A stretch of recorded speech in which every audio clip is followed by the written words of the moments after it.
The summer Harry turned 10, he had grown out of the cupboard under the stairs in the way that dead things grow, not upward, but sideways, spreading to fill the available space.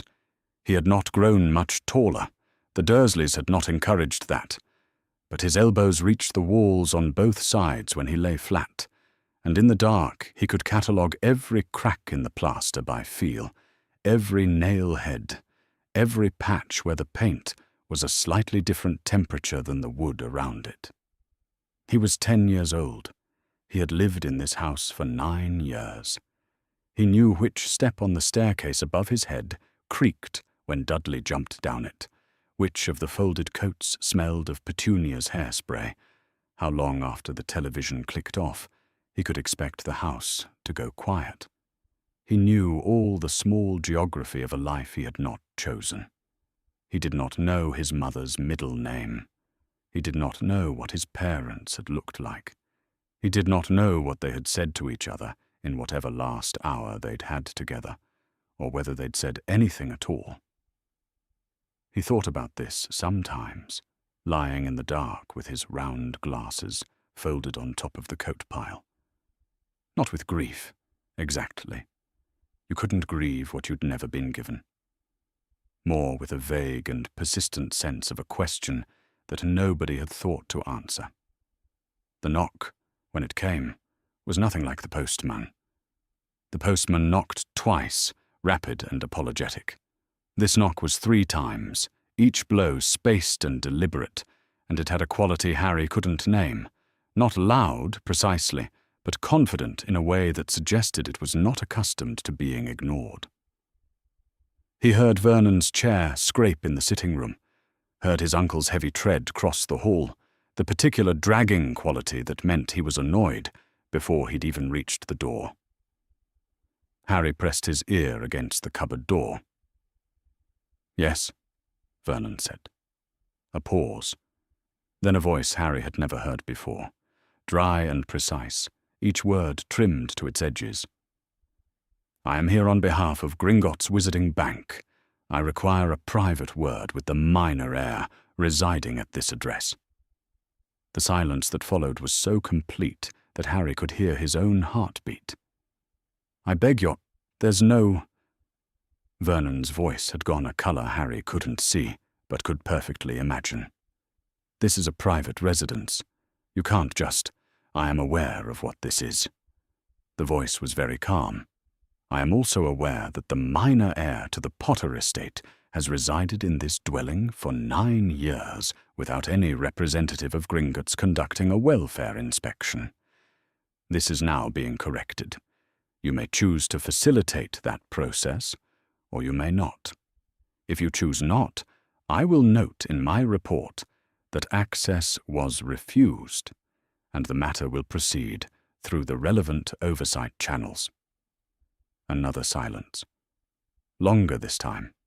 "Come in," Vernon said, in the voice he used when he had no other choice. Harry heard footsteps enter the hall. They were light and quick, not the footsteps of someone his uncle's size or shape. Then Vernon's voice came to the cupboard door, low and furious. "Boy, out!" Harry came out. The creature standing in the Dursleys' hallway was small, smaller than Harry even, with a long, dark face, a sharp chin, and eyes so quick and dark they seemed to be doing several things at once. He wore a neat suit and carried a leather portfolio embossed with a coat of arms Harry didn't recognize. He looked at Harry the way someone might look at a set of figures they had been trying to reconcile for some time and had now, at last, confirmed. "Harry Potter," he said. "Yes," Harry said. "My name is Griphook. I am an officer of Gringotts Wizarding Bank." His dark eyes moved from Harry's too large shirt, one of Dudley's, hanging off his shoulders like a tent, to his too large trousers, to his round glasses with the cracked frame. They moved to the cupboard door behind him, to the latch on the outside of it, to the fact that there was a latch on the outside of it at all. Something in Griphook's expression changed in a way that was not quite readable and not quite nothing. "We will need a table," he said. Vernon showed them into the kitchen. He did not offer tea. Griphook set his portfolio on the table and opened it with quick, practiced fingers. He laid out a document and a small envelope, sealed with dark wax, and did not look up from his work until everything was arranged to his satisfaction. "Sit down, Mr. Potter." Harry sat. He glanced at Vernon, who had positioned himself in the kitchen doorway with his arms crossed and his chin jutted forward, as though occupying the threshold constituted a negotiating position. Griphook glanced at him as well. "You may remain in this room," he said, "but you may not interrupt. That instruction is not negotiable." He waited until Vernon's jaw tightened in the particular way that meant he'd decided not to argue, then turned back to Harry as though the matter were fully settled. "Your parents," Griphook said, "were James and Lily Potter. They were a wizard and a witch. They were murdered on the 31st of October, 1981, at Godric's Hollow." He delivered these facts without softening, without adjustment, in the same unhurried register he might use to report a quarterly account balance. "You are their only child and their sole heir. Their estate, the entirety of their accumulated assets, has been held in trust in Vault 687 at Gringotts since the date of their deaths." Harry was very still. He had known his parents were dead. The Dursleys had told him this, once, years ago, in the particular way they told him things, briefly, coldly, as though the information were a formality they wished not to repeat.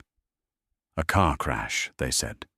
He had never entirely believed that, without being able to say why. Murdered was a different word.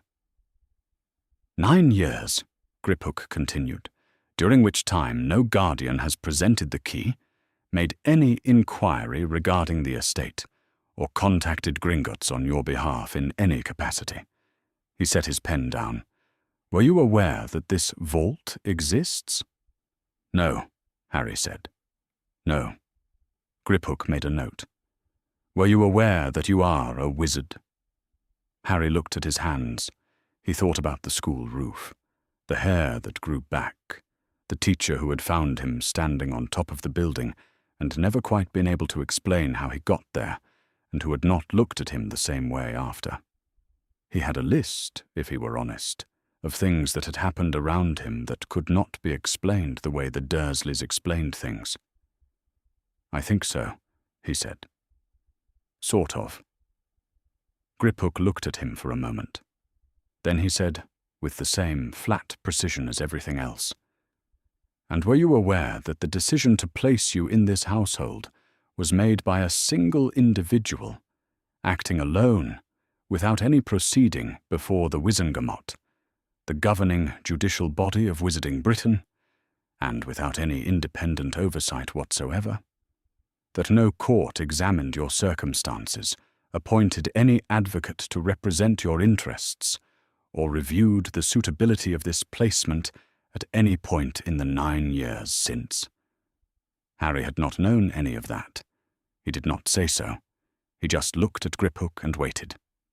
"His name," Griphook said, "is Albus Dumbledore." He opened the sealed envelope and tipped it over the table.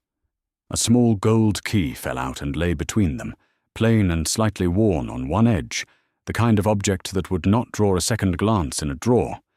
It rested on the Dursleys' kitchen table, as though it were perfectly ordinary, and in no way the first thing that had ever been placed on that table that belonged to Harry. "The key to Vault 687, Griphook said.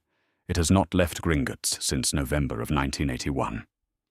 No representative of your interests has come for it. No guardian has inquired after it." His dark eyes were steady. "It belongs to you." Harry looked at the key for a long time. He thought about the cupboard. He thought about the latch on the outside of the door. He thought about Christmas mornings and dog biscuits, and Dudley's bedroom full of broken toys, and the second bedroom full of Dudley's overflow, and the cupboard he slept in. He thought about 9 years of a name that was never Harry and was usually boy. He thought about the name Albus Dumbledore, which he had never heard before in his life, and the phrase without any proceeding, and the gap between those two things. What that gap meant about who had been watching out for him, and who had not. He reached out and picked up the key. It was lighter than he expected. Warm, almost, against his palm, though he supposed that was only from the envelope. He looked at Griphook. "Can I do something about that?" He did not mean the vault. Griphook understood this. "If you are willing to bring a case before the Wizengamot," Griphook said, and something in his expression had gone very precise, very still. "Then yes, something can be done." The morning after Griphook's visit, the house at number 4 Privet Drive had the particular atmosphere of a held breath. Vernon sat behind his newspaper without reading it. Petunia rearranged things on the kitchen counter that did not need rearranging. Dudley ate his cereal and watched Harry with the complicated fascination of someone who has witnessed something they haven't yet decided whether to be frightened of. Harry ate his toast and kept his eyes on the table, and did not offer anything to the silence. Griphook arrived at 9:30. Vernon opened the door before the third knock. They sat in the kitchen again. Griphook at the table with his portfolio open, Harry across from him, Petunia at the far end of the counter, where she could face either the window or the room, and had chosen a careful point between them. Vernon stood in the doorway for a moment, assessed the room, and went into the sitting room and shut the door behind him. The sound of the television followed shortly after, turned up too high. "Before we discuss what proceeding involves," Griphook said, laying a formal scroll alongside a summary he had evidently prepared overnight, "you should understand the framework." He addressed this, as he addressed most things, directly to Harry. The Wizengamot Charter of Rights grants any party appearing before that body the right to call witnesses, and to be represented by a person with sufficient legal knowledge to speak on their behalf. That person need not be a member of the Wizengamot itself. They need not hold any ministry position. They need only have the relevant knowledge and the standing to exercise it. He smoothed the edge of the scroll with one finger. In practice, formal legal representation before the Wizengamot is uncommon. It is not prohibited. Harry considered this. "So you could represent me." "I already represent you," Griphook said, "as an officer of Gringotts exercising this estate's interest in the welfare of its minor beneficiary. If you choose to pursue this matter before the Wizengamot, I would represent you there as your formerly retained advocate." He lifted his pen. "The distinction matters legally. I mention it because you should understand precisely what you are agreeing to." "All right," Harry said. "I understand." Griphook made a note. Then he set the pen down again, which Harry had already learned to recognize as a signal that he was about to say something that required his full attention. "There is a second matter. The records of the original placement contain a notation that a written communication was left at this address on the night of the 1st of November, 1981, signed by Albus Dumbledore, left with the infant on the doorstep." His dark eyes moved to Petunia, who had gone very still at the counter. "That document would constitute a material exhibit in any proceeding before the Wizengamot. It would establish, in the defendant's own handwriting, his stated reasons for the placement." The kitchen was quiet. The television murmured behind the sitting-room door. "Did he leave a letter?" Harry asked. Petunia did not answer. She did not turn around. "Petunia." He said it without the aunt, without the softening, just her name in the air between them. "Did Dumbledore leave a letter when he left me here?" She turned. Her face was doing the composed thing that it did when she had decided on something, and was managing her own reaction to the decision. She was thin in the way of someone with a great deal of anxious energy they had never found a productive use for, and when she finally looked at Harry, her eyes were sharp and not kind, and not quite concealing how unhappy she was. "Yes," she said. "He left a letter." She went upstairs without being asked, which was, in its own way, the most she had ever conceded to him in 9 years. They heard the wardrobe open, a drawer, then a smaller sound, a key in a lock, or the lid of a box, or both, and then her footsteps coming back down, measured and deliberate. She came into the kitchen carrying a small wooden box with a brass clasp, the kind of box that suggested something kept rather than something used, and she set it on the table between Harry and Griphook, and did not open it, and did not look at either of them while she stepped back to her end of the counter. Harry opened it. Inside was a single envelope, sealed in dark wax, the seal intact, never broken. He looked at that for a moment, the intact seal 9 years old, and thought about what it meant. She had kept it all this time, and never opened it. Either she had not needed to read it to know what it said, or she had known and chosen not to confirm. He was not sure which version was better. He broke the seal. The letter was written on parchment in a slanted, precise hand. 3 paragraphs. It said that the infant Harry Potter had been placed in her care, that his safety required him to remain in her household, and that Dumbledore was grateful for her compliance in this arrangement. The word safety appeared twice. The phrase her compliance appeared once, and it was that phrase Harry kept returning to, because compliance was not the same as agreement, and the letter had been written by someone who knew the difference, and had still used the word that implied Petunia had no real say. The 3rd paragraph thanked her for her understanding. The letter did not mention the Wizengamot. It did not mention Vault 687, or that Harry's parents had left him anything at all. It did not say when Harry would be told who he was, or by whom. It contained no sentence that said, "Please take care of him." Nothing in it addressed Harry as a person, rather than as something that needed to be kept in a particular location. Harry set the letter on the table. "Why didn't you refuse?" he asked. Petunia was looking at the window. "I was afraid," she said. "Of Dumbledore? Of the letter?" She paused. "Of what it meant that he'd written it. Your mother was one of them. I always knew, I've always known that world existed, that it was real, and I always knew that it would come back to me eventually. Lily being gone didn't close that door. You being left here confirmed it was open." She uncrossed and recrossed her arms. "I took you because I was afraid of what would happen if I didn't. There was quite a lot implied in that letter, even in what it didn't say." Harry looked at her. "Not because you wanted to." She met his eyes, and what she gave him was the blunt, unadorned version of the truth that she sometimes dealt in when she was too tired or too cornered to maintain the alternative. "No," she said. "Not because I wanted to." Harry nodded.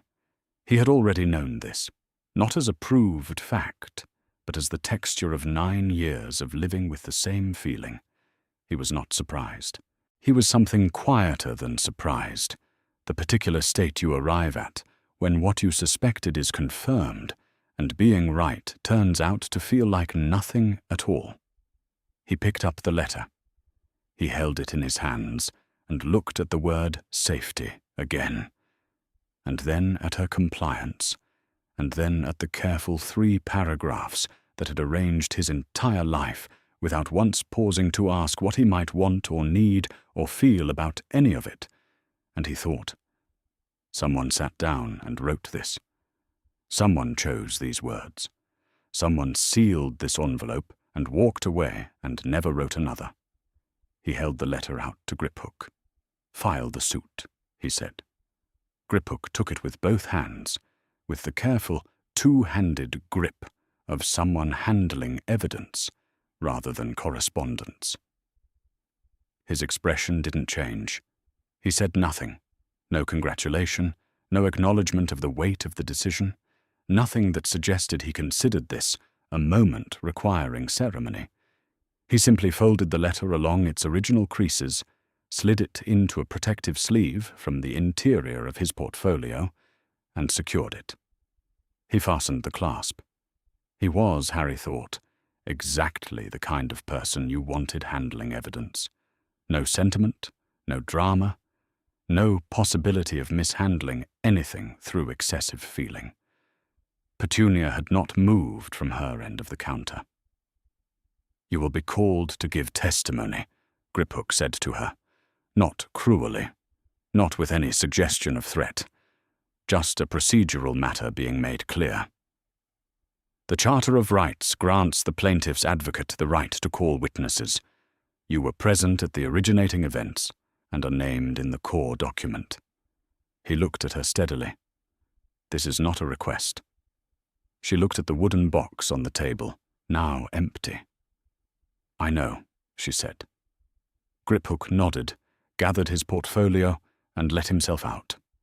Harry stayed at the kitchen table. The empty box sat in front of him, lid open. The television still murmured in the other room. The morning light landed on the table the way it always did, and everything around him looked the same as it always had, except that somewhere in a leather portfolio, walking away down Privet Drive, was the letter that had arranged his life, and it was now evidence. Deep beneath Diagon Alley, where the torchlight never changed, and the air smelled of stone and old iron and the particular mineral cold of earth that has not seen sunlight in a very long time, Griphook spread the documents across Ragnok's desk and waited. Ragnok did not look at them immediately. He was older than Griphook by several decades, and he had the quality that some old things develop. Not caution, precisely, but an aversion to haste acquired through the long experience of watching haste arrive at the wrong destination. He looked at Griphook instead, with the settled patience of someone who has decided that if the situation warranted urgency, urgency would reveal itself. Griphook bore this with the stillness of someone who had anticipated exactly this response and had come prepared to outlast it. "Explain it to me," Ragnok said. "The Potter boy," Griphook said, "is 10 years old. He is the verified sole heir to the Potter estate, held in Vault 687 at this bank. For the past 9 years he has been living in a Muggle household in Surrey, placed there by personal order of Albus Dumbledore, without any proceeding before the Wizengamot, without the appointment of any independent advocate, and without any notification to Gringotts that a minor beneficiary of a substantial estate had been removed from the wizarding world entirely." Ragnok was quiet. "He did not know the vault existed," Griphook continued. "He did not know he was a wizard. He was sleeping in a cupboard under the stairs." He said this with a deliberate flatness that did the work of emphasis without requiring it. "The key to his vault has been in our records office since November 1981. No guardian has presented it. No one has made inquiry on this boy's behalf in 9 years. Dumbledore is the chief warlock of the Wizengamot," Ragnok said. "Yes. We would be lodging a complaint against the chief warlock of the body, before which the complaint would be heard. Yes. And representing a 10-year-old wizard in doing so. Yes." Ragnok was quiet for a longer interval than the first time. He turned one of the documents on the desk and read a line without appearing to find satisfaction in it. "You are about to tell me about precedent," he said. "I am about to tell you about precedent," Griphook confirmed. "Before you do," Ragnok said, "I will tell you about 1612, about 1752, about every occasion when goblins have inserted themselves into wizarding affairs and found the experience instructive in the ways we wished it had not been." I've considered all of those, Griphook said. I've also considered that in each of those cases, we had no documentary basis for our position, no willing claimant with legal standing, and no single defendant whose procedural violations were as clear and as provable as these. He placed his finger on the letter in its protective sleeve. Dumbledore left a written record, in his own hand. He sent it to the household where the boy was placed, and it has sat, unread, in a locked box for 9 years. The boy himself has given his consent to proceed. The vault exists and can be verified. Every element of this case is documented. Ragnok picked up the letter and read it. He read it with the attention of someone accustomed to scrutinizing documents for where the other party has concealed their advantages, and his expression as he read it was the expression of someone finding, for once, that the concealment had been done on the side he was arguing against. He set it down. If we pursue this and lose, Griphook said, we have lost a case. We have no standing in the Wizengamot at present regardless, so the cost of losing is not substantially different from the cost of not trying. If we pursue this and win, even partially, then we have established something, he let the word settle, that Gringotts, as the institution responsible for the interests of minor beneficiaries of estates held in trust, has recognized standing to appear before the Wizengamot on behalf of those beneficiaries, that the welfare of wizarding property owners is a matter in which goblin institutions have a legitimate voice. The prize is not Potter's inheritance. The prize is the principle. Ragnok sat with this.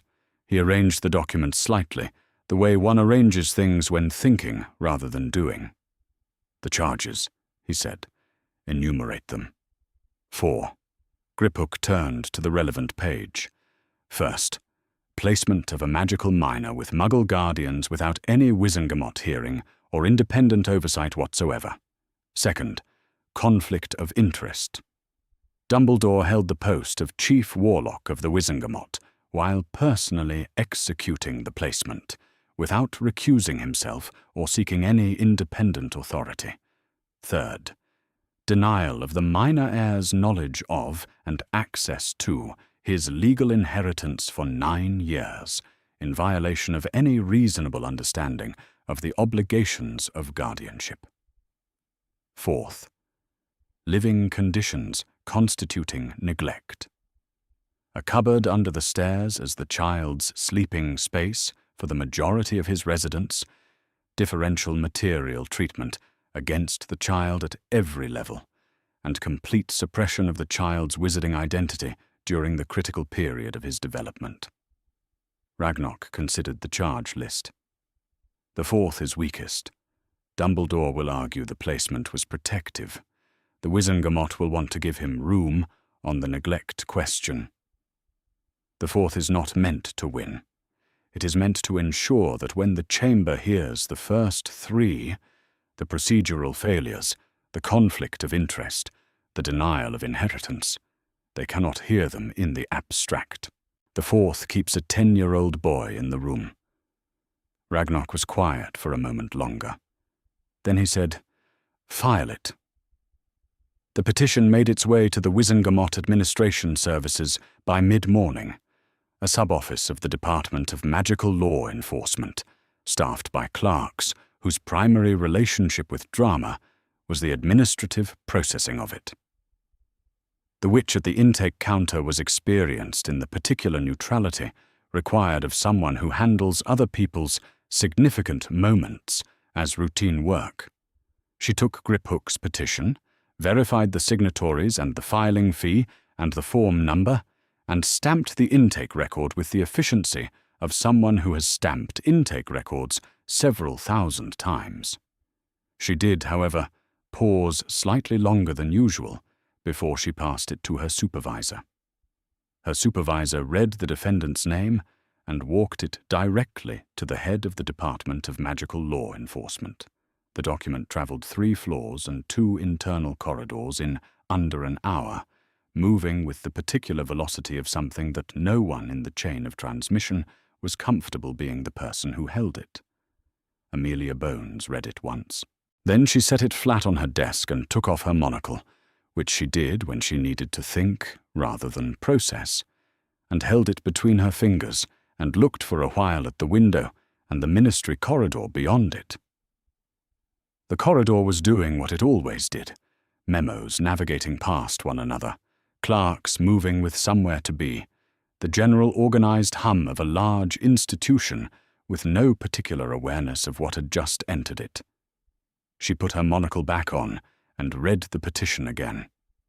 The defendant was Albus Dumbledore, Chief Warlock of the Wizengamot, the most decorated wizard alive, a man whose name had been synonymous for 30 years with whatever was best in the wizarding world.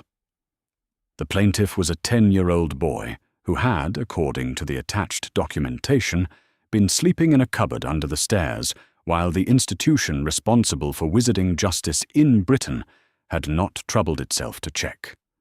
The solicitor of record was a goblin. Amelia looked at the petition for another long moment. She was not someone who confused the difficulty of a thing with a reason not to do it. She had built her reputation on that specific distinction. But she was also not someone who moved hastily in situations where the consequences of movement were going to be very large. She thought about what it would mean to root this forward. She thought about what it would mean not to. She picked up her pen and initialed the routing form with the mark that meant, "This proceeds." She noted the date and sealed the document and placed it in her out tray. She did not send a message to the minister's office asking whether she should. That, in its own way, was the decision. The owl arrived on a Thursday morning, when Hogwarts was quiet in the particular way of a school between terms, the portraits murmuring among themselves, the corridors echoing with no one's footsteps. Dumbledore was at his desk when it came, reviewing the staffing arrangements for the coming year, and he set that work aside and accepted the scroll from the owl's leg and read it without haste. The seal was that of the Wizengamot Administration Services. He broke it. He read the document once. Then he set it flat on his desk with both hands and looked at it for a moment. Then he read it again. The notice was, by the standards of legal documents, concise. It informed the recipient that a complaint had been lodged before the Wizengamot against Albus Percival Wulfric Brian Dumbledore, in his capacity as the individual responsible for the placement of the minor Harry James Potter with the Muggle household at 4 Privet Drive, Little Whinging, Surrey, on the 1st of November, 1981. It listed the 4 charges with procedural precision. It provided the date of the preliminary examination. It named, as the plaintiff's solicitor of record, one Griphook of Gringotts Wizarding Bank.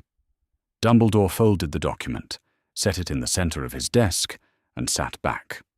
He had spent a great many years making difficult choices, and he had long ago made a kind of peace with the fact that difficult choices produced difficult consequences.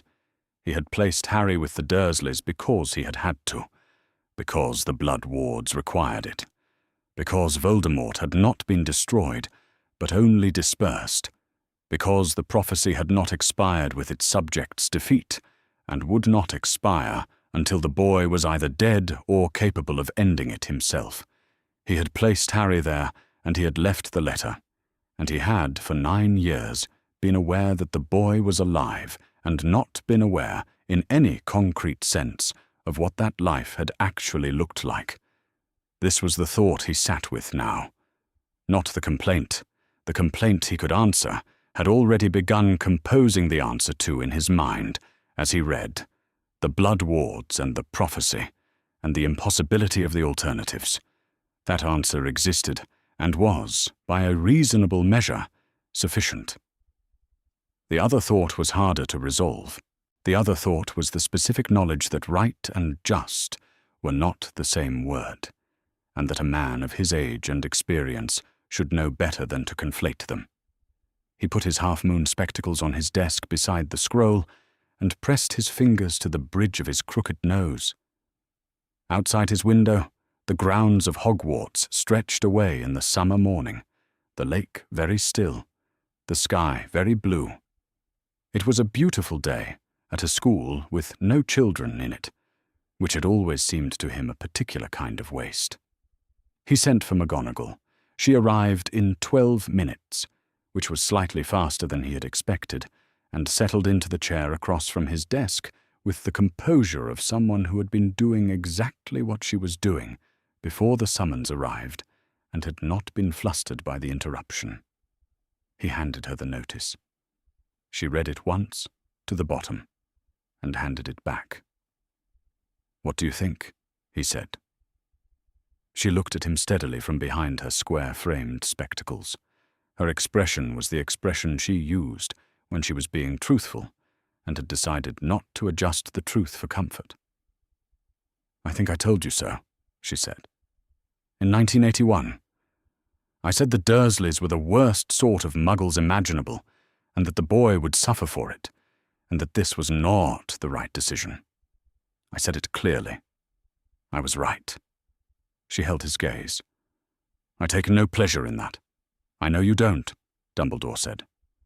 "I am also," she said, "available to provide that testimony, if it is required." There was a long pause. Outside, something moved on the lake. "Yes," Dumbledore said at last. "I expect it will be." He wrote to Hagrid rather than summon him, the gamekeeper's hut at the edge of the grounds, where Hagrid spent most of his summers, and where a formal summons would have arrived like a thunderclap. A letter was kinder. He wrote it carefully, explaining what had happened, what would happen, and what, in all probability, would be asked of Hagrid. He left it with the owl and did not expect a swift reply. The reply arrived in 3 hours. It was written on paper that was slightly damp, as though handled by very large, not entirely steady hands, and the script was large and blotted in places, which was Hagrid's characteristic writing under the best of circumstances, and tended to become less controlled under emotional strain. Dumbledore read it slowly. Hagrid had written, "I never meant—" He had crossed that out and tried again. "I never thought it would." Crossed out again. What followed, in the uncrossed portion, was a sequence of questions. Was Harry all right? Was Harry angry with him? Did he have to go to the ministry? Because he didn't like the ministry. They'd never been very— He had left that thought unfinished. Had he done something wrong? He'd only done what Dumbledore asked. He'd delivered the boy safe and sound, and that was what— He'd crossed that out too. He asked again if Harry was all right. He asked if Dumbledore needed him to do anything. He said he would do anything, if it helped. Dumbledore set the letter down on his desk, beside the ministry notice, and looked at the two of them there, side by side. One was a formal instrument of the law. The other was the written evidence of a man who loved without complication or strategy, which was a rarer thing than Dumbledore sometimes acknowledged. He went to find Snape that evening. Snape was in his private laboratory, as he usually was in the summer, working with the focused quiet of someone who preferred tasks that had precise outcomes. He heard Dumbledore enter, and he set down what he was doing, and he turned, and his face was entirely without expression in the way that Snape's face tended to be when it was doing the most work. Dumbledore explained the situation. He explained it fully, the charges, the goblin advocate, the preliminary examination, the ministry's role. He watched Snape throughout, and Snape gave him nothing, no reaction, no shift in the sallow, controlled face, no movement of the dark eyes. He waited until Dumbledore had finished. Then he said, "The boy did this?" "He did." "A Goblin Solicitor?" "Yes." Snape was quiet for a moment. He had turned back to his work table, not to resume his work, but to look at something on its surface that gave his hands and eyes something to do while he arranged his response. "He's 10 years old," he said, "and he found a solicitor before he found a wand." A pause. "You should not be surprised." He did not say it to be cruel. He said it the way he said most things, precisely, without modification for comfort, as a statement of fact that the listener could do with what they wished. But there was something in it, some quality that was not quite sympathy and was not quite satisfaction, that Dumbledore recognized. Snape had spent years watching Dumbledore make the decisions Dumbledore made. He had never said, in all that time, that he thought the Dursley placement was right. He had never said anything about it at all. Some silences, Dumbledore had long since learned, were not the absence of opinion. He engaged a solicitor the following morning, a ministry official from the Wizengamot administration services, competent and efficient, who undertook this work with the same professional detachment he brought to all matters that did not involve his personal history. They reviewed the 4 charges together. They discussed the defense. Dumbledore provided the necessary documentation and answered the questions he was asked. It was a workmanlike meeting, and it produced a workmanlike strategy, and when it was concluded, Dumbledore showed the man out and was alone again. He sat for a long time at his desk. The notice from the administration services was still there, beside Hagrid's damp and blotted letter. The summer evening was deepening outside. He opened the drawer of his desk and took out what was in it, a wand, pale as bone, older than almost anything else in the room, and turned it over in his hands. He had carried it for 45 years. He carried it because the alternative was to leave it unguarded, and an unguarded elder wand was a more dangerous thing than a wand in the custody of someone who had no intention of using its power for anything he had not already refused to do. He held it and thought about the question he had not been able to resolve in the hours since the owl had arrived, which was whether a man could honestly defend a choice he still believed was right. He thought the answer was probably yes. He thought the more important question was whether honesty and rightness, in this particular case, pointed in the same direction. He put the wand away. He did not send Harry a letter. That seemed, on reflection, the least he could do. The telephone box stood on a side street off Whitehall, between a post office and a building whose purpose Harry could not determine, and it was, so far as Harry could tell, entirely unremarkable. Red, slightly dirty, the kind of thing you walked past without looking at it. Griphook opened the door, stepped inside, and looked at Harry with the expression of someone waiting for someone else to catch up. Harry followed him in. The box was barely large enough for the 2 of them. Griphook dialed a 6-digit number on the telephone's keypad.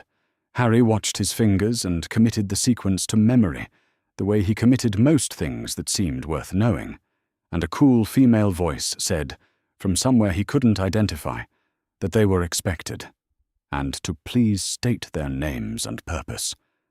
Griphook did. The floor shifted.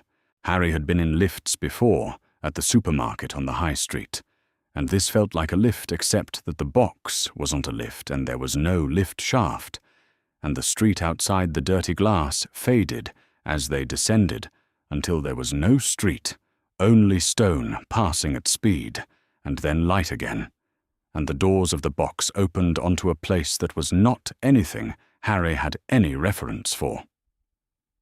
He stayed very close to Griphook. The hall was vast, underground, and yet somehow the air moved as though it weren't, carrying warmth and the particular muffled sound of a large number of people doing a large number of different things in simultaneous awareness of one another. Witches and wizards moved in every direction. Memo aircraft in the form of paper planes navigated the overhead space with self-important precision. The walls were polished dark stone, and the light came from sources Harry couldn't locate, and there was, at the center of the atrium, a large fountain that Harry noticed from the corner of his eye without looking directly at it, because he was too occupied with monitoring the people. Some of them looked at him. Some of them looked at Griphook. A few looked at the combination of the two of them, and then looked away in the way people look away when they are unsure how to process what they have seen. Harry catalogued the exits without making it obvious that he was doing so. He had spent 10 years learning to identify escape routes before he needed them. He saw 3. Griphook walked ahead with the directness of someone familiar with the layout and accustomed to not being particularly welcomed in it. Harry matched his pace. They rode a second lift, an actual lift this time, ornate and brass-gated, to the level of the Department of Magical Law Enforcement, and Griphook led them down a corridor that smelled of parchment and floor wax, past offices with open doors and the sound of quiet industry, until they reached a chamber at the end. Not the large courtroom Harry had imagined. A small room, stone-walled, with a table and 4 chairs and a window too narrow to see much through. No dock, no gallery, no tiered seats. Just the table, and on the far side of it, Amelia Bones. She was reading when they entered, and she finished the paragraph she was on before she set it down. She looked exactly as she had at their first meeting. The short-cropped grey hair, the monocle, the expression of someone assessing what was in front of them rather than reacting to it. She indicated the chairs opposite her with one hand. Harry and Griphook sat. "Harry Potter," Amelia said. "Yes," Harry said. "I want to begin," she said, "by explaining what this examination is and is not. It is not a hearing before the full Wizengamot. It is a preliminary examination to determine whether the complaint as filed has sufficient substance to proceed to a full hearing. I will ask you questions. You will answer as fully and accurately as you can. You are not required to say anything that is not true, and I am not attempting to catch you in anything." She looked at him steadily. "Do you understand?" "Yes," Harry said. "Good." She opened a notebook. She held her pen at the ready, which made her look slightly like a teacher at the beginning of a lesson, except that no teacher Harry had ever had looked at him quite the way she was looking at him. Not with pity, not with the particular wariness he was used to, but with focused attention, as though what he said was going to be taken seriously. "Describe your living arrangements at 4 Privet Drive, in your own words, starting from when you first remember them." Harry had thought about this on the journey here. He had thought about what to say, and decided that the simplest answer was the accurate one, and that the accurate one was also the one that needed no embellishment. "Until about a year ago," he said, "I slept in the cupboard under the stairs. It's the cupboard where they keep the coats and the vacuum cleaner. It's got a latch on the outside. After I got big enough that I was uncomfortable and complained about it, they moved me to my cousin Dudley's second bedroom, which has his overflow toys in it." He paused. "I wear his old clothes. He's quite a bit larger than me, so they don't fit properly. I wear them because I don't have other clothes." Amelia wrote something. She did not look up. "Continue." "I'm not allowed to use the sitting room very much. Mostly I do chores, cooking mostly, and garden work. My cousin doesn't do chores." Harry considered what else was relevant, and tried to select it without editorializing, which required some effort. "At Christmas, my uncle's sister visits. She brings my cousin presents. Last year it was a computerized robot. She brought me a box of dog biscuits." He looked at the table. "She said they were from her dog. I don't know if that was a joke." Amelia made another note. Her expression had not changed, but something in the quality of her stillness had. "Were you ever struck?" she said. "Not hit, no." Harry considered. "Pushed sometimes. And there's a particular way my uncle grips my arm when he wants me to stop doing something that leaves marks." He looked at his arm without thinking about it, then looked back at Amelia. "But not hit," Amelia wrote. She asked about school, and Harry described it as accurately as he could. The teacher interventions that stopped things from being worse, the gap between what happened in class and what happened outside it. She asked about meals, and he answered in quantities and timing. She asked none of the questions teachers had occasionally asked in a well-meaning way that he'd learned to deflect. She asked only for facts, and he gave her facts, and the accumulation of them did the work she needed without his having to perform distress he didn't feel the right way to perform. "I want to ask you about something different," Amelia said, when she had finished the questions about daily life. "Prior to the visit from the Gringotts representative, prior to meeting Griphook, were you aware that your parents had left you anything?" "No," Harry said. "You knew your parents were dead." "Yes. The Dursleys told me they died in a car crash." Amelia wrote something longer than a note. She did not react to the car crash. "And it was the Gringotts representative who informed you of the vault?" "Griphook," Harry said. "Yes, he came to the house." "And this was your first knowledge of the Potter estate?" "Yes." She looked up at him then, monocle catching the overhead light, and she held his gaze for a moment before she wrote something final and decisive in the notebook and closed it. She took off the monocle and set it on the table, which Harry had come to understand, having watched people's habits in this case, was what people did when they were about to say something they meant rather than something procedural. "This examination is sufficient to proceed," she said. "I am formally noting it as such.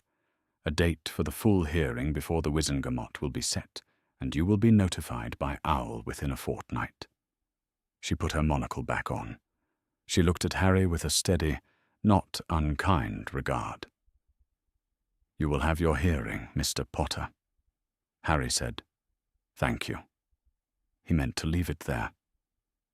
He had not intended to say anything else, and the something else arrived without quite having been decided upon. "No one's called me that before," he said. "Mr. Potter." Amelia was still. She did not say anything.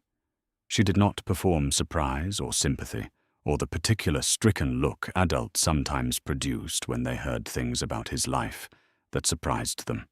She simply sat for a moment with what he had said, and something in her expression acknowledged it without making it into a scene. She picked up her pen. "We'll see you at the hearing," she said.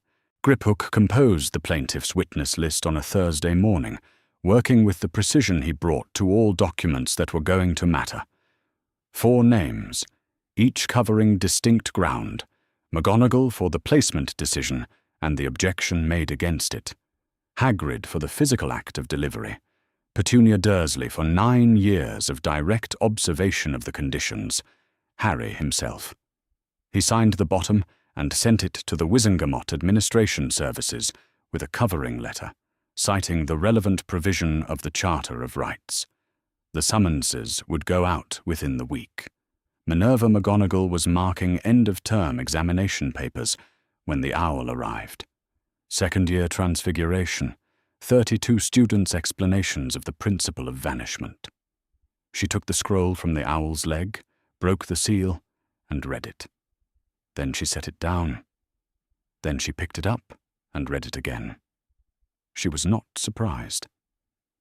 She had not been surprised since the morning Albus had explained what he had done, and she had been sitting on a cold garden wall in Little Whinging, watching a Muggle street in the rain, already knowing something had gone wrong that she hadn't been permitted to prevent. She had given him her opinion of the Dursleys then, plainly and in full.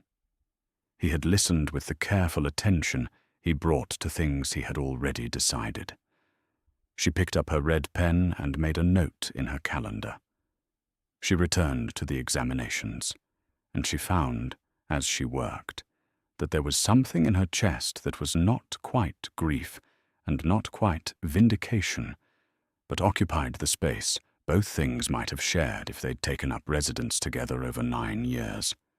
She had watched Albus Dumbledore make decisions for 4 decades, and she had disagreed with him before, and she had said so, and in every prior instance she had been able to hold the disagreement and the respect in the same hand without either crushing the other.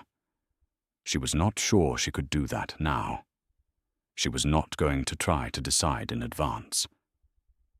She had been right.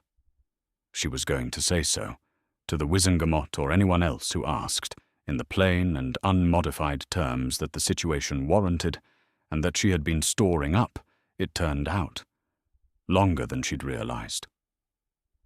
Hagrid got his summons in the late afternoon, at his hut, at the edge of the grounds. He read it on his doorstep, with his reading glasses on, and stood there for a while doing nothing at all. Then he climbed the stairs to the castle and went up to the headmaster's office. "Sit down, Hagrid," Dumbledore said. Hagrid sat. He put the summons on the desk between them. Dumbledore glanced at it without touching it. "What should I do?" Hagrid said. "Tell the truth," Dumbledore said. Hagrid looked at the desk. "But it'll hurt you." "I know," Dumbledore said. Fawkes made a low sound from his perch. Not the full song, just the undersong. Hagrid looked at the bird, and then at the man across the desk, and tried to hold 2 images at once. Dumbledore, as the person he had known for 40 years, and the name on a legal notice. He had never had to do that before. "I put him there," Hagrid said. It came out without intention. "Yes, you did as I asked." Dumbledore's voice was careful and gentle and entirely steady. "You will be asked, and you will tell them exactly that. You delivered Harry to Privet Drive on my instruction. You placed him on the doorstep with the letter, and you left. You did nothing wrong, Hagrid. That is what you will tell them." Hagrid wiped his face with the back of his hand and looked at the window, and eventually said, "Okay." The news that Snape would be called for the defense reached him by a brief note from Dumbledore. The Ministry Advocate had recommended it, the prophecy and Voldemort's continued existence being the most substantial arguments available, and Snape was the most credible witness to both. Snape read it in his laboratory. He set it on the work table. He stood still. He was the most credible witness to Voldemort's continued threat, because he had served Voldemort, and because he had heard the prophecy before Voldemort had, and because he had reported it. The prophecy had set the events of October 1981 in motion. These facts existed in relation to one another like elements in a compound, stable until disturbed, and then not. Griphook would know how to ask a question that disturbed them. A solicitor who had brought this case to a full Wizengamot hearing had already demonstrated sufficient competence. What remained was to determine how much of what Snape knew was going to be necessary, and how much was going to be discovered anyway if he was less than comprehensive about it. He burned the note and stood in his laboratory and calculated the shape of the space between necessary truths and unnecessary ones, and how much ground he could hold if he answered only what he was directly asked. It was a narrow ledge. He had stood on narrower. Cornelius Fudge summoned Amelia on a Friday afternoon. He had his expression arranged in the manner of someone who had encountered a difficulty that he expected to be resolved promptly. He told her there must be a procedural mechanism, a question of jurisdiction or standing or form that could be found if one looked carefully. The defendant was the chief warlock. A full public hearing would be a spectacle. The ministry had an interest. Amelia listened. Her stillness was not agreement. "The preliminary examination was properly conducted," she said, when he had finished. "The Charter of Rights has been invoked. The plaintiff has standing. The summonses are going out. I'm asking you to find a reason why it goes differently. If there is a procedural deficiency, the defendant's advocate may raise it before the panel. That is what the mechanism is for. Fudge's fingers tapped his desk once. This will be very public. Yes, Amelia said. I expect it will. Walking back through the ministry corridor, she noted the looks. The clerks who glanced and looked away, with the carefully managed expressions of people aware something was happening. The proceeding was not yet general knowledge. It would be. The Wizengamot that would hear this case had 77 members. Among them was Elphias Doge, elderly, a member of the body, and Dumbledore's closest friend since their shared years at Hogwarts, a fact that was documented, unremarkable to anyone who had known him for 5 minutes, and not a basis for removal from the panel under any provision of the Charter. He would sit in judgment. He would hear the evidence. He would vote. Amelia had noted it the day she routed the petition forward. You could not remove a panel member for friendship. You could note the connection, and let the record reflect what it reflected. Charge 2 of the plaintiff's complaint, Dumbledore as chief warlock executing a placement that would ordinarily require oversight by the body he led, had always been the most structurally interesting of the 4. Not merely because of what Dumbledore had done, because of the body itself. The Wizengamot that would try the case was not a neutral instrument. It had never entirely been one. That was the argument the boy's solicitor was making. Griphook had filed a case whose strongest charge named not just a man, but the institution as its own conflict of interest, and was going to try that case before the institution itself. The circularity was visible from every angle. Amelia was not sure yet whether it was the argument's fatal flaw or its whole point. She suspected it was the latter. Harry had not slept in the cupboard for more than a year, but tonight he was in it. He had gone back deliberately, sometime around 11, and he had lain down on the thin mattress with his round glasses folded on the coat pile the way they used to be, and he had looked at the underside of the staircase above him in the dark. The vault key was on a chain around his neck. He could feel its weight, slightly warm from his skin.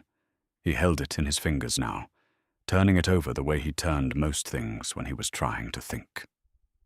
James Potter. Pure blood. Born 27th of March, 1960. Murdered 30 was. October 1981, at Godric's Hollow, at the age of 21. Lily Potter. Muggle born. Born 30th January, 1960. Murdered on the same night, at the same place, also at 21. He was 10. He tried to calculate what it meant, that his parents had been 11 years older than he was now, which seemed both very old and, increasingly, not old at all. He had no image of them. He didn't know if James had been tall or short, if Lily had laughed easily or rarely, whether they had been like him in the small ways that didn't appear in formal records. He held the key in his palm and tried to feel connected to something through it, the way you could feel the warmth of something that had come a long way to reach you. He was not doing this because of precedent. He understood the structural argument Griphook was making, that goblin institutions deserved recognized standing before the Wizengamot, that the principle mattered beyond any individual outcome. But it was not why he had said, file the suit with Dumbledore's letter in his hands. What he wanted was to have mattered. Not as something, as someone. Not as the boy who lived, which was a title attached to a night he couldn't remember. Not as a blood ward anchor, which was what Griphook's documents described in the passages about why the placement had been made. He wanted the record to contain the fact that someone should have checked. He wanted it written down somewhere that this had happened, that a real person had been inside it, and that it had not been nothing. He didn't want to hurt Dumbledore. He turned that over and found it was also true, straightforwardly.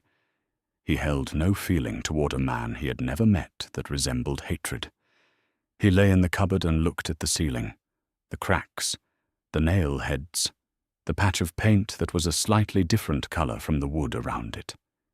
He had mapped all of it in the first year without intending to. The way you learn any enclosed space you cannot leave, by feel and by repetition, and by the accumulated knowledge of lying still in the dark. He was here by choice tonight, which was different. He could go upstairs and sleep in a room with a window and a door that didn't latch from the outside. He had chosen not to. He didn't examine why very closely. Something about wanting to be honest with himself about what tomorrow was for.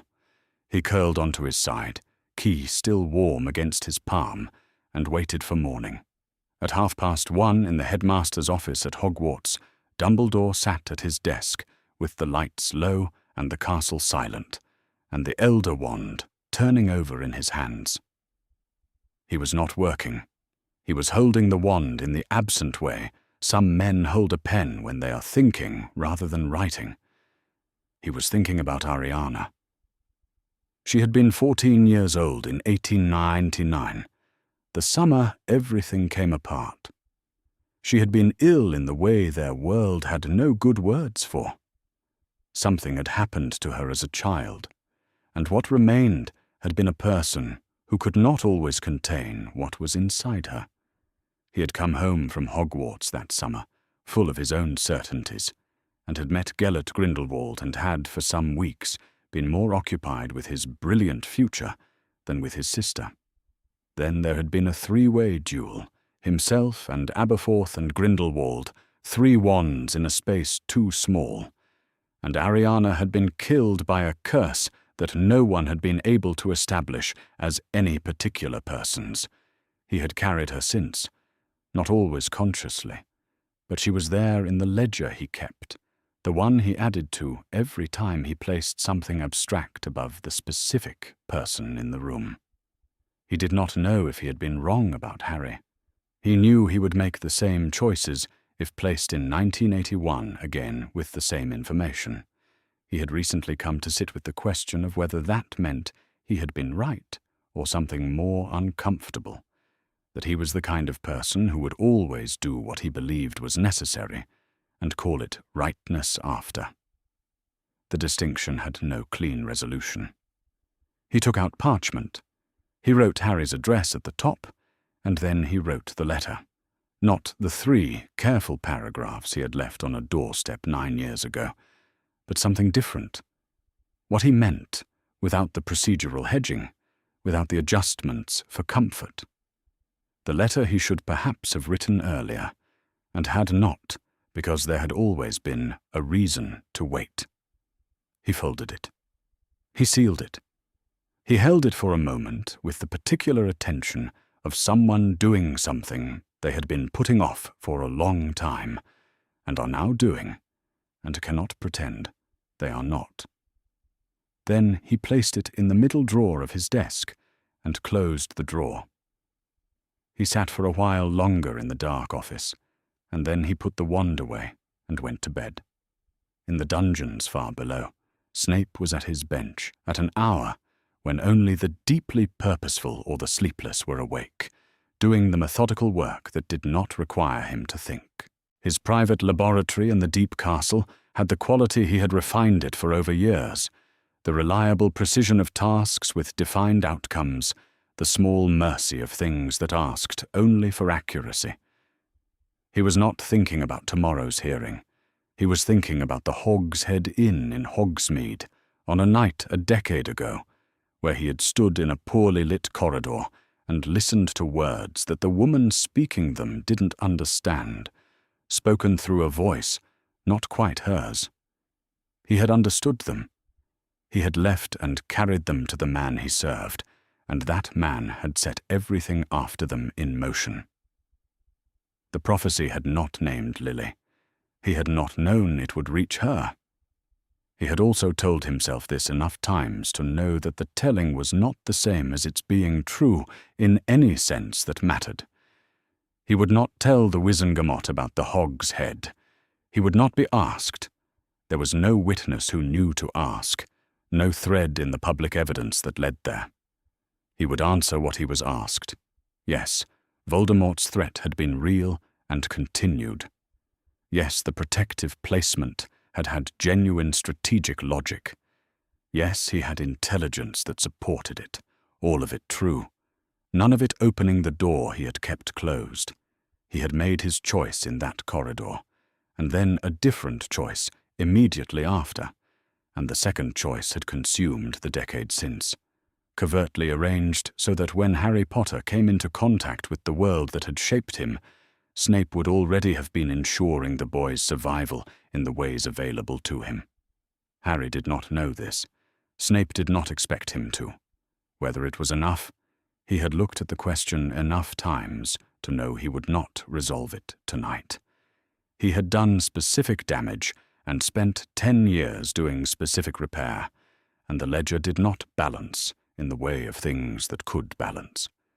He knew this. He continued. The cauldron was doing what it should do. He worked through the rest of the night. The courtroom was deeper than Harry had expected.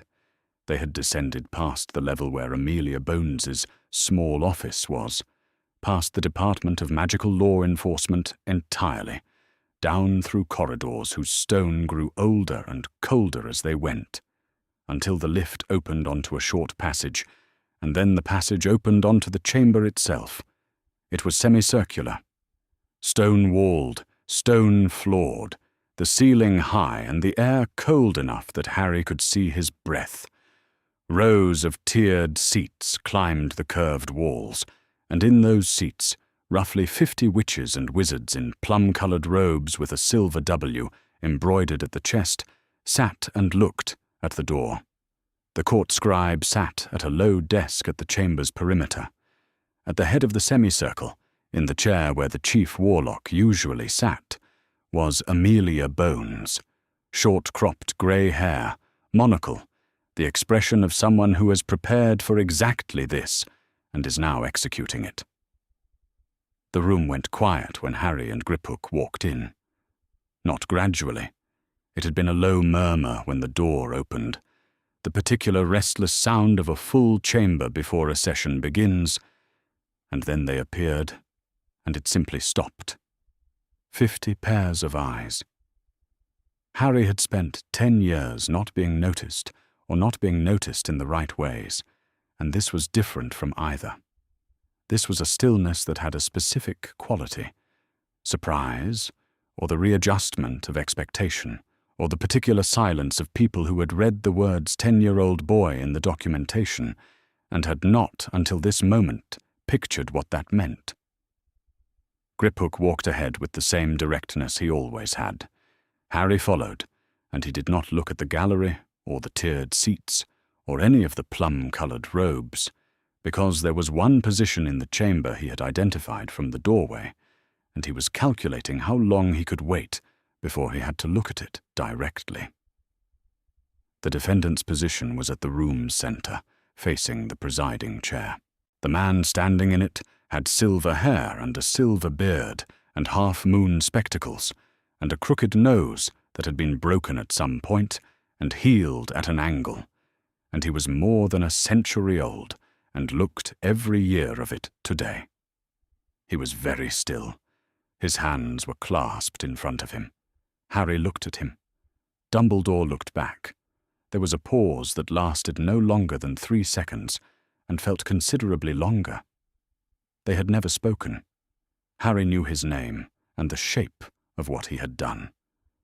Dumbledore knew Harry's name and had known it since before Harry knew it himself. The 9 years between 1981 and this moment lived for Harry in a cupboard under a staircase and in a box of dog biscuits, and in the particular texture of wearing clothes that had never been made for him. He did not know what those years looked like from where Dumbledore was standing. He sat down beside Griphook, and the chamber resumed its breath. Amelia Bones called the session to order, in a voice that needed no particular amplification to reach every corner of the room. She noted the date, the case, and the parties. She confirmed for the record that the defendant, Albus Percival Wulfric Brian Dumbledore, having been named as the respondent in the original complaint, had recused himself from his position as Chief Warlock for the duration of these proceedings, and that she had been designated as the presiding member of this panel. She confirmed the full panel's composition, the presence of the court scribe, and the applicable provisions of the Wizengamot Charter of Rights. Then she nodded to the scribe, who stood.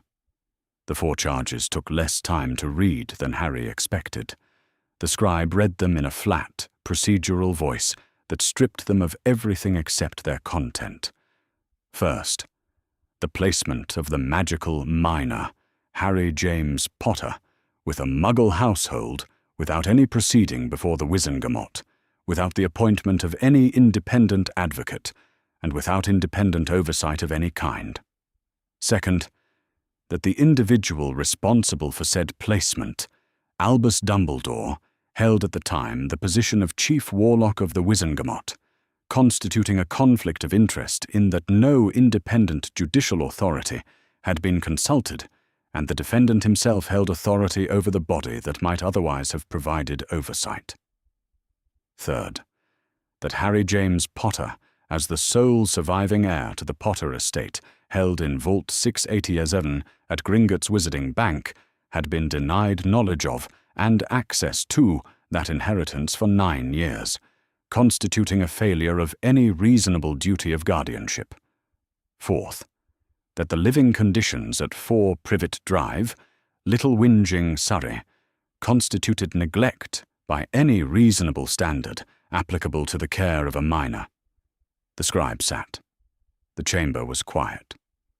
"The plaintiff's advocate may make his opening statement," Amelia said. Griphook rose. "The plaintiff in this matter," he said, "is Harry James Potter. He is 10 years old. He is the verified sole heir to the estate of James and Lily Potter, held in trust in Vault 687 at Gringotts Wizarding Bank since the 31st of October, 1981. He has never visited Gringotts. He did not know the vault existed. Prior to my visit to his residence some weeks ago, he had received no communication from Gringotts, no communication from any officer of the wizarding world, and no communication from the defendant on the subject of this inheritance. He had not, in 9 years, been informed that any such trust existed." He paused and let the silence do the work. Under Goblin estate law and any principle of basic stewardship, this constitutes a fundamental failure of the responsible party. The responsible party in this matter is not in dispute. The defendant himself stated in the written communication he left at the placement address that Harry Potter had been placed there by his personal order and arrangement. He signed it. "The document is in evidence." Griphook set his hands flat on the table in front of him. "Gringotts Wizarding Bank holds the assets of the Potter estate. Gringotts has an institutional interest in the welfare of minor beneficiaries of estates held in trust. The failure to inform this minor of his estate, to appoint any representative to act on his behalf, or to take any step to ensure that his circumstances were appropriate. These constitute the 3rd charge as filed. The other charges speak for themselves." He sat. From the tiered seats, one voice. "I raise a point of order." The speaker was an elderly wizard in the 2nd tier, round face, soft-featured, with the expression of someone who had prepared what he was about to say and was choosing this moment with care. Elphias Doge had been a member of the Wizengamot for a number of years and a friend of Albus Dumbledore for considerably longer. "The goblin standing before this body," Doge said, "is irregular. The Charter of Rights provides for representation by a person with relevant legal knowledge. I raise the question of whether a goblin constitutes a person within the meaning of that provision." Griphook's expression did not change. "The Charter's language," Amelia said, "does not specify that the representative must be a wizard. It specifies that they must have relevant legal knowledge. The plaintiff's advocate has filed documentation of his legal qualifications and his status as a licensed officer of Gringotts exercising estate authority on behalf of a minor beneficiary. His standing is established. She looked at Doge evenly. The objection is overruled. There was a brief silence. Doge sat back. Several robes in the tiered seats shifted. Harry had been watching the gallery during this exchange. Cornelius Fudge, the Minister for Magic, a heavy-set man with a lime-green bowler hat held in both hands, was watching Amelia with the expression of someone who has issued an instruction and is watching it fail to be followed. Harry had spent enough time reading rooms to know what that expression meant. He also noticed, in the brief pause after Doge was overruled, that Dumbledore had not moved. He had not reacted to Doge's objection or its failure. He was still standing in the defendant's position, with his hands clasped, and he was not looking at anyone in the chamber's gallery or the tiered seats. He was looking at his own hands, with the expression of someone whose attention has gone somewhere the room cannot see.